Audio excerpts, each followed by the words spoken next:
Hi everyone, we're going to continue with the story of Esther today. This story is from Esther 7 to 10 and is our last story in the book of Esther. Last time we remember Mordecai talking to Esther and telling her that she needs to help the people of God, the Jews, the Israelites that are under persecution. They're scared that they're going to die and get killed because of a decree that Haman has made. Now, Esther is scared to do this, but she still goes out and talks to the king. She invites the king and Haman to come to a banquet, and this is kind of the turning point when the king can't sleep, and he gets Haman to celebrate and glorify Mordecai, a man he does not like, because he actually saved the king's life. And so Haman is put in a position where he has to honor a man that he does not like and a man that does not bow down to him because he's a Jew.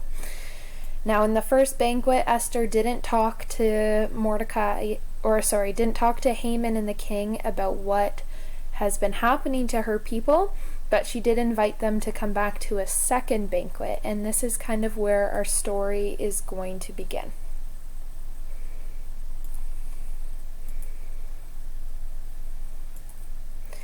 So Esther had invited Haman and the king to another banquet. Is this the time that she's going to ask? Is she going to ask the king to save her people? So the king and Haman went to the banquet with Esther, and the king asks her again. He says, "What do you want, my queen? I will give it to you, even if it's up to half of my kingdom." And Esther asked this time, saying, "If it pleases you, king, it is my life and my people's life I ask for, because it has been decreed that we all will be killed. And if we would have only been sold as slaves, I wouldn't say anything, even that it's saying that it's better to be slaves than to be killed. But there is an enemy who wants to kill us." And the king was very upset and asks her, "Who is he who would dare to do such a thing?" And Esther says, "The person who has done this is the enemy is Haman." Well, imagine being at that dinner. There would have been a lot of shock and surprise. Haman was terrified before the king and the queen. The king went out of the garden because he was so angry to get servants to help him arrest Haman. And Haman bent down before Esther, begging for his life because he knew that his punishment would be very tough. The king was to blame too, in some sense. He had given Haman the signet ring. He should have chosen more carefully, and Haman was a wicked man. When the king returns, he sees Haman begging Esther, and it looks like he's attacking the queen, and the king got very furious. Now the king's servants covered the head of Haman and said, "Look at the gallows." So they turned his head to look at the gallows that he had made to kill Mordecai. Remember, he made these because his family said, "Oh, build a gallows so that you can kill these people." And the king says to hang Haman on it. So they hang Haman on the gallows he had made for Mordecai, and Haman dies. The king gave all his riches to Esther, and he told Mordecai to take his place. So now, instead of Haman in second in command, Mordecai is second in command. So Mordecai came before the king and Esther introduced him to the king and said to the king, and the king gave Mordecai his signet ring and said that he was in control over all of Haman's family. Now Esther then bowed down to the king and pleaded for the life of all of her people. She came before him again and bowed her face down to the ground and cried bitter tears. The king held out the golden scepter to her, and Esther asked for the decree to be taken back. How can I lose my people? How can I watch them be destroyed? So the king said, you can make a new decree for the Jews and sign it with the signet ring that the Jews can protect themselves and fight against anyone who will attack them. Because the decree about killing the Jews could not be taken back because it was signed with the king's ring. It's something that could not be saying, oh, that's not a rule anymore. It definitely had to happen because it had the king's ring. So the new rule would be that the Jews could defend themselves and that they could fight back.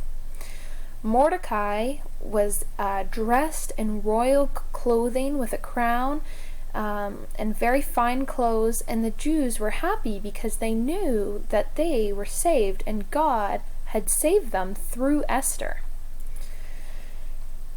Mordecai puts a decree forward, and on the 13th day of the 12th month, when all the Jews were supposed to be destroyed, the Jews did the opposite. No one wanted to fight the Jews. The Bible doesn't tell about one Jew being killed, and the Jews killed all those who were their enemies, more than 75,000 people in the whole kingdom. So none of the Jews died, but they were able to defend themselves, and God gave them that strength and power to fight against their enemies. So they killed their enemies, and none of the Israelites or the Jews were harmed. They killed the whole family of Haman, and they sent his 10 sons, to be hanged on the gallows as well. Mordecai was made second only to the king, which was what Haman had been. Now, a godly man, Mordecai, would be higher up, and God blesses those who do good things for him. The next day, on the 14th and the 15th day of the 12th month, so the 2 days after the day that all of the Jews were supposed to be killed, it became a feast to celebrate God saving them. It was called the Feast of Purim, because Purim means lot. It had seemed that the Jews kind of drew the short straw. They were going to die. All of these bad things were going to happen to them. But instead, God planned to save his people. To this day, this feast is still celebrated. God has saved his people once again from their enemies. He protected them as he said he would. And God protects us as well. He knows what will happen in our lives. And this is such an amazing story and powerful story. Esther is a good example of how we should live, obeying God and not be scared to stand up for Jesus in our lives. I hope you enjoyed the story of Esther, that you could learn from her courage and bravery, from her prayer and dedication to her beliefs, and that we at this time will remember that as God was in control back then, he is still in control today and continues to be faithful to his people.